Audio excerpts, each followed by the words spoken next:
Good day everyone and welcome to another video lesson. In this session, we will talk about the fundamental counting principle, commonly known as FCP.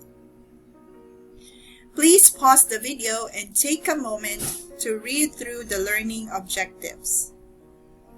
Here's a brief overview of the historical background. The FCP, or the fundamental counting principle, is a basic tool in combinatorics, the branch of mathematics concerned with counting and arrangements. Like in ancient cultures, like in one chain, there is a consideration of 2 to the power 6 for the 64 hexagrams. The practice of hexagrams involved tossing coins, where the results had meaningful interpretations in ancient Chinese numerology. So consider tossing a coin 6 times. So how many possible outcomes are there? So again, each toss has 2 possible outcomes. So we have the base of 2. And then we're going to toss it 6 times, so the exponent is 6. So 2 to the 6 is equal to 64.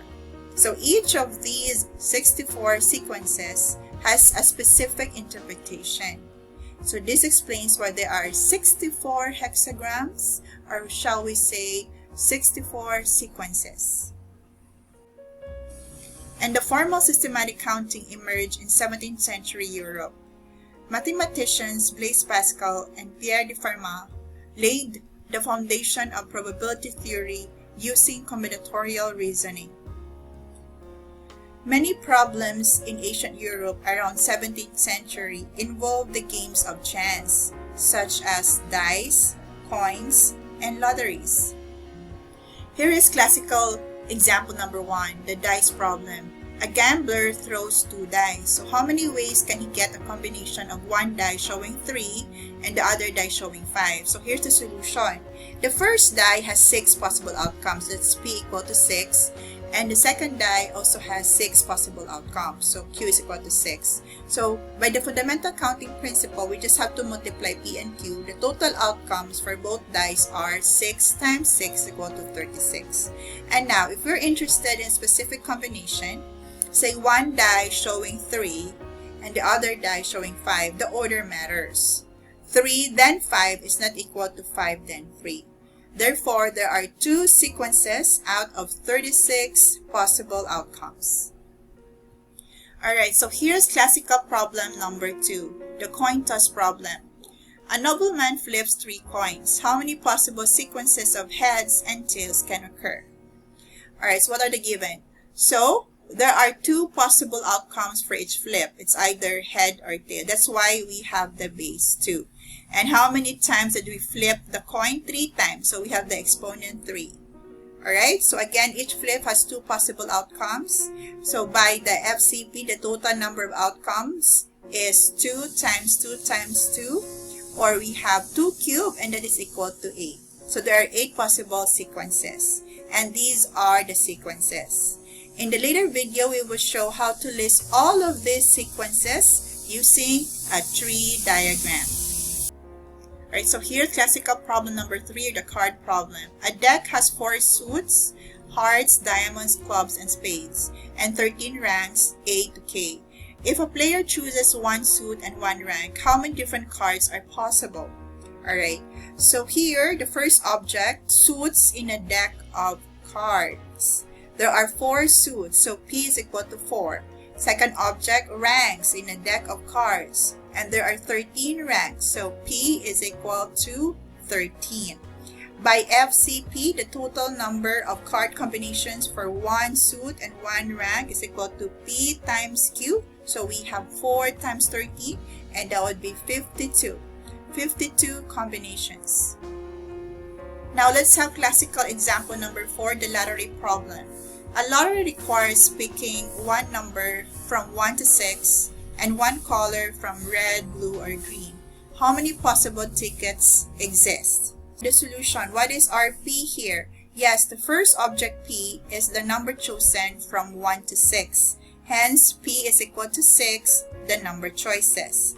Question number 2, what is our Q here? Yes, the second object Q is a color, either red, blue, or green. Hence, Q is equal to 3, the color choices. To find the total possible tickets that can exist, we simply multiply P and Q. So we have 6 times 3 is equal to 18. Therefore, there are 18 possible tickets. As a commentary, these examples illustrate the core idea of the FCP. For multiple independent choices, the total number of outcomes is the product of the number of options for each event. This systematic approach to counting underpinned Pascal and Fermat's early work in probability theory. Therefore, based on the classical problems we have discussed, we can now define the fundamental counting principle, or FCP, this way. If an event can occur in P ways and another independent event can occur in Q ways, then the total number of ways both events can occur is equal to P times Q. And for more than 2 events, we extend this idea as total ways is equal to N1 times N2, so on and so forth, times Nk.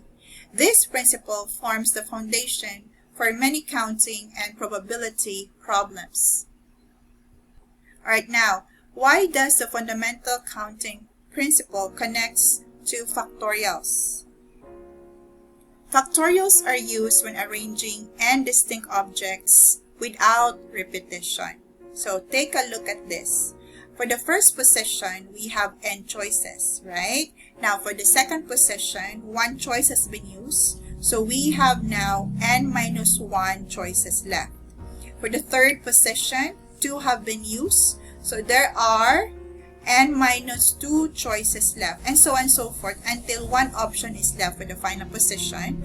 And for the last position, there is 1 choice.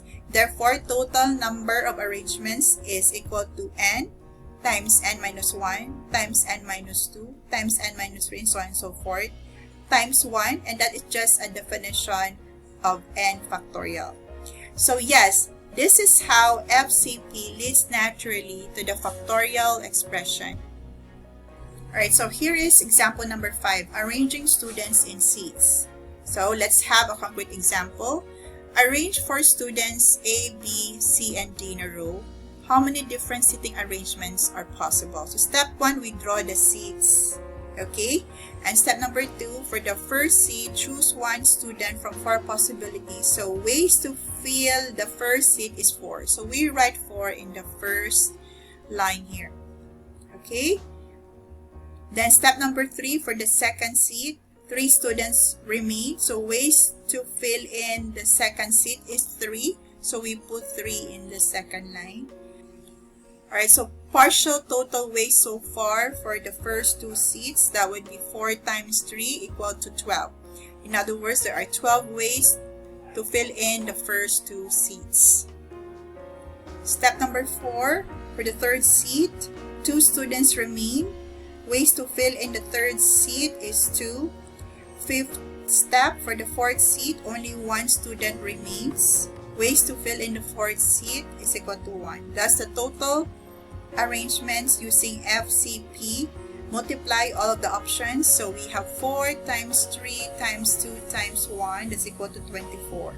Conclusion, there are 4 factorial or 24 different ways to arrange 4 students in a row. Alright, example number 6, arranging letters. We're going to arrange letters P, Q, and R without repetition. Alright, so for the first space or box, it could be either P, Q, R, and S. So there are 4 options or 4 ways. For the second space or box, after choosing 1 letter, let's say S, there are 3 letters remain, P, Q, and R. So there are 3 possible choices. Next, for the third space or box, after choosing, for example, S and Q, the remaining letters are P and R. So that gives 2 possible choices. Lastly, after choosing S, Q, R, only P remains. Hence, there is 1 way to choose P. So by the fundamental counting principle, we multiply all of the choices. For the first box, that's 4. For the second box, that's 3. For the third box, that's 2. And for the last box, that's 1. So 4 times 3 times 2 times 1, that's 4 factorial. That is equal to 24. Therefore, there are 24 possible arrangements for the letters P, Q, R, and S without repetition. Now let's consider another case, the license plate problem, where repetition is allowed. So each license plate has 3 letters followed by 3 digits. Number of letters in the alphabet is 26, and number of digits is 10.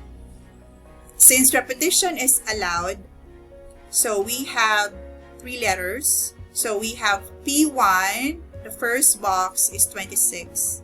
P2, the second box, also 26. And P3, the third box, also 26. So we have 26 cubed.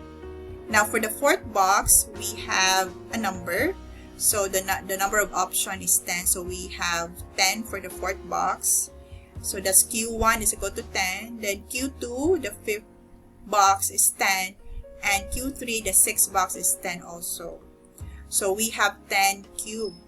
Alright, so a license plate, therefore, has 6 positions in total, or 6 boxes.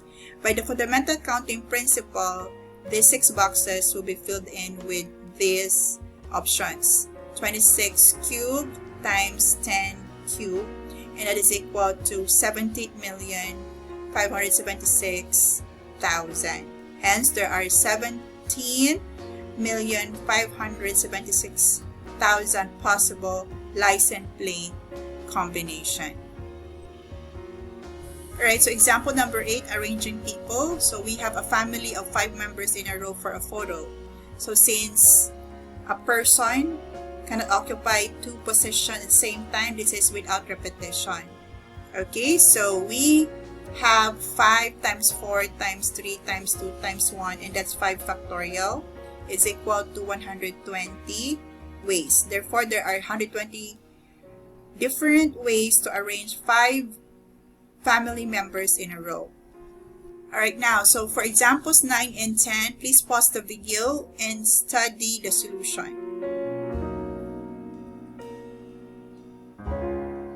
And finally, to continue learning by doing, please answer the following activity items. Apply the fundamental counting principle in each problem.